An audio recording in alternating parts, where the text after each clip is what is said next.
one day they said to me, "Oh, can you go to the theatres to pick up the specimen?" Yeah, of course I'll do that. They didn't tell me what it was. Went to the operating theatre, said I've come from pathology for the specimen. And they gave me a great big domestic bucket with a lid on it. No request form, which normally accompanied specimens. Anyway, me being nosy as I was walking back to the lab, opened it, and there was a completely, perfectly formed order inside the amniotic sac intact of a late abortion. And I can still visualize that even today.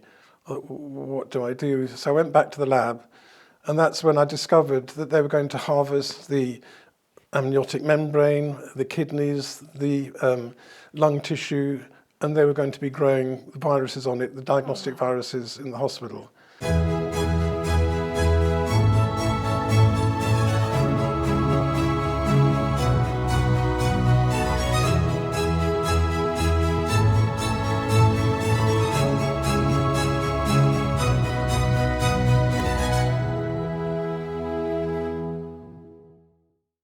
Well, welcome, Father Michael. Thank you so much for joining us. Pleasure. And maybe just to start with, if you could just share, where you're from, Father. I'm parish priest in the Westminster Diocese, the parish of Paddington North, which has 2 churches. I'm a late vocation. I've only been a priest now for coming up to 8 years. And before that, the bulk of my career has been in medicine as a pathologist. So I was a permanent deacon again for a while, so I was married for 40 years, and then it was only after my wife died that I felt the call to the priesthood, and so here I am. I think that makes you maybe quite uniquely positioned to talk about this issue, so obviously not just from a spiritual perspective, but also from a medical perspective. You very much understand this issue. I know you were a senior lecturer as well as being a consultant pathologist. But maybe let's start at the beginning, Father, looking at your childhood. Was there anything there that maybe helped form you in any way to do with the pro-life issue? Yes, actually very relevant. My birth. I've had an older sister, and when she was born, there was major complications in her birth. The doctor said to her, "You mustn't get pregnant again. Your heart suffered. You'd had problems with your lungs. You had pulmonary emboli and things, and you won't survive another pregnancy, so you must make sure you don't get pregnant." This was 1950, or just before 1950, because we were born in 1950. Of course, a few months later, she's pregnant again, but this time with twins. So the doctors were persuading her she needed an abortion. This is well before the Abortion Act, but under a precedent set in 1934, what's called the Bourne precedent, where a doctor performed an abortion on somebody who was wanting to commit suicide, and the doctor got found not guilty, and they were able to serve life there. This is the precedent. Doctors were doing abortions in rare cases. And they were trying to tell my father, who was a refugee from Poland after the war, "You will be a widower with, a young child." And but fortunately, her faith, they found a Catholic gynecologist, hospital at St John and Elizabeth's in London. He saw her. It's amazing how wrong doctors can be, because although she had a cardiac arrest during our delivery, which was by cesarean, they resuscitated her, and she went on to live to the age of 93. So her heart was that weak that she, anyway. So, and I'm not quite sure what stage in my life I became aware of that story. But obviously, think, and particularly when I think around the Abortion Act 68, maybe that came in, realised the sacrifice that my parents, particularly my mother, had made. Potentially, she could have died, but here we were. And she always said to me, "God has a purpose for you." I remember her saying that to me. I think that's a really interesting point, Father, because actually we don't so often hear so much about the sacrificial love of parents nowadays, in as much as maybe when children are born, if you had a mother with a 2-year-old and a dog was about to attack them, everyone can totally understand the mother standing in the way and defending the child. Or if it was a father and his son fell in a river, most men would think, "Oh, well, I'll get into the river to save my son." But if we're talking about pre-birth, suddenly it's a different set of rules. Suddenly it's okay to just leave that child to die, and it's quite acceptable, rather than actually encouraging people maybe to have that heroic self-sacrifice. Yeah, well, obviously my mother did that, and I suppose that did have an influence. As you're growing up, you just sort of accept that as an account of what happened. But yeah, looking back, it's absolutely right that it was that truly sacrificial love, that she risked her life thinking she might die, but anyway, we were both born. Well, thank goodness for her. Yeah. So moving on then, Father, you obviously decided on a career in medicine that you've already shared. But before I went into medicine, I was working in a hospital laboratory as part of my pathway to get into medicine. Oh, okay. And another thing that struck me, one day they said to me, oh, can you go to the theatres to pick up the specimen? Yeah, of course I'll do that. They didn't tell me what it was. Went to the operating theatre, said I've come from pathology for the specimen. And they gave me a great big domestic bucket with a lid on it. No request form, which normally accompanied specimens. Anyway, me being nosy as I was walking back to the lab, opened it, and there was a completely, perfectly formed order inside the amniotic sac intact of a late abortion. And I can still visualize that even today. What do I do? So I went back to the lab, and that's when I discovered that they were going to harvest the amniotic membrane, the kidneys, the lung tissue, and they were going to be growing the viruses on it, the diagnostic viruses in the hospital. And yeah, so I saw the reality of a late abortion then, and sort of linked with my own story, it started awakening that I couldn't just let this go. So I think that's put me onto the pro-life movement. Yeah, and also I think it's maybe good for us just to reflect sometimes of the effects of abortion, not just on, the mother and the father and the, abortion centre staff, but on other medical staff like yourself at that time, who maybe had no idea what, like you that day, were going to pick up in a bucket. Yeah. That's a horrible impact. Again, the staff back at the laboratory would have been, again, dissecting the late abortion to harvest these tissues. And whether they'd been asked, consented, whether they could have refused, those sort of things at the time, I was just so myself shocked. So were you ever involved later with having to dissect or being asked to dissect? They never asked me. I never got involved. Maybe that's because of it. It was done quietly by other people, but yes, I was never exposed to that. I was more on the bacteriology side. So later on, though, was there any times when you might have been asked after an abortion to maybe look at a I was going to say, child? One of my roles, again, as qualifying as a pathologist, were to do autopsies. Right. And occasionally, and in fact, I actually sought advice from priests at the time, where an abortion had been done on the grounds of an abnormality that they dissected on ultrasound. And so I went to priests and saying, well, can I do this? Yes, I've not been involved in the abortion, but it is cooperation with evil. And eventually, after discussion, I was advised that it was okay to do the abortion. Okay to do the autopsy, because the mother or the family would have the right to know, was this a congenital defect that might recur, so they could make a decision about future potential pregnancies.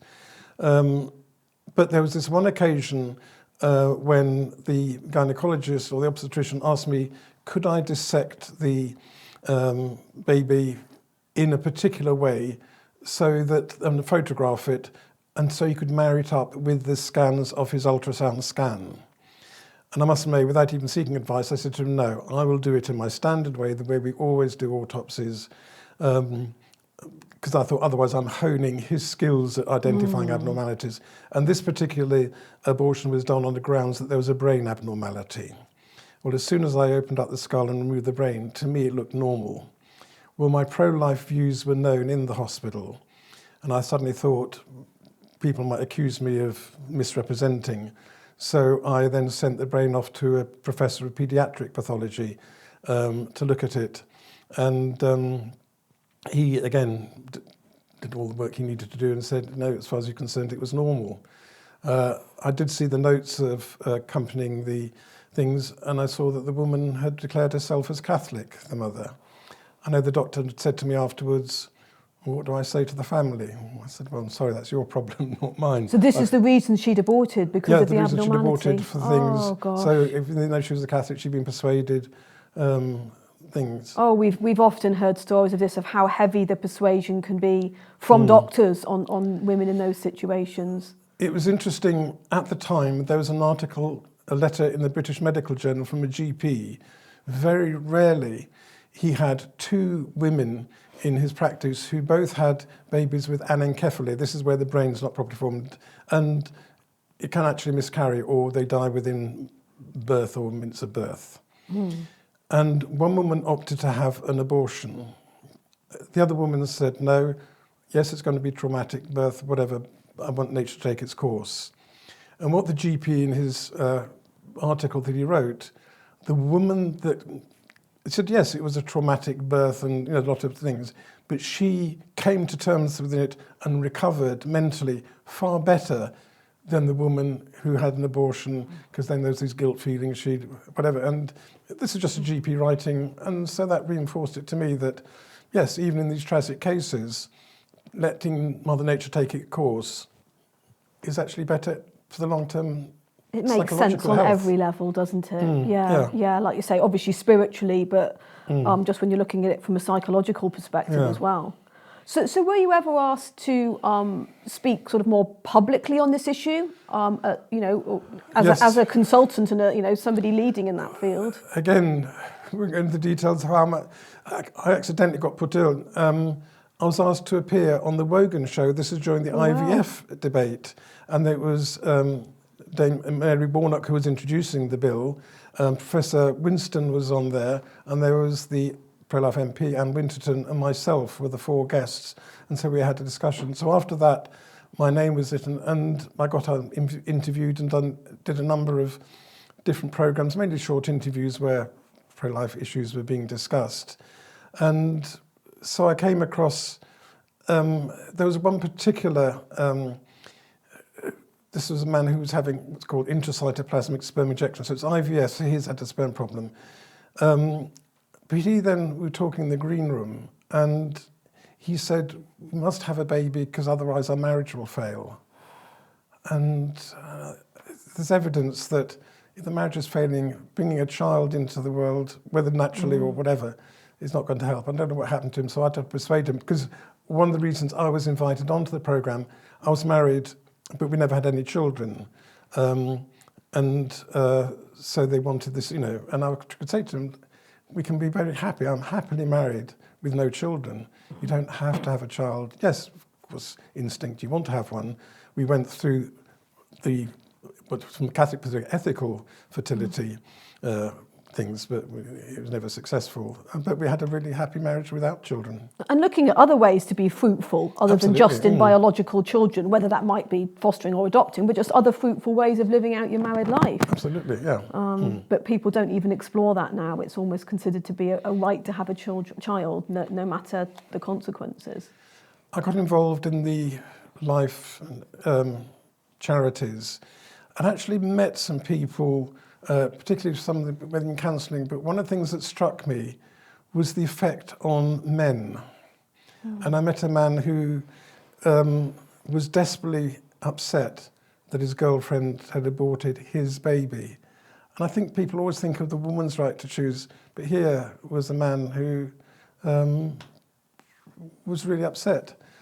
And then I discovered, talking to others, that sometimes the man, because of this right to choose whatever, he doesn't say anything because he doesn't persuade the woman. The girl interprets it as, oh, he's not supporting me, which then drives her to have an abortion. So there has to be communication. And only recently, as a priest, somebody came to me, I'm not quite sure what they expected me to say, they were considering an abortion. But I could clearly say to them, no, trust in God. If you trust him, he will provide. I've referred her to some other people that can give her appropriate help. But yeah. And through your priestly ministry then, Father, have you had maybe people talking to you about the effects of abortion, either on themselves or maybe the effects of having like a sibling aborted or a grandchild aborted or anything like that? I mean, I know priests often get, people coming to talk to them about those kind of issues. Obviously, you hear about it in confession, and obviously it's still a question, I can't give any details, but one thing that struck me was actually a woman, in fact, this is actually not directly my priestly ministry, but as a doctor in the medical school, her mother had aborted an older sibling, and she was suffering, medically they call it sort of survivor syndrome, and she was asking the question, why did my mother kill my sister and not me? And I don't know how many parents do tell subsequently children, but I've also seen, again, talking to other doctors, particularly in psychiatry, where after an abortion, where the mother then has a child, there's a different sort of bonding with that child.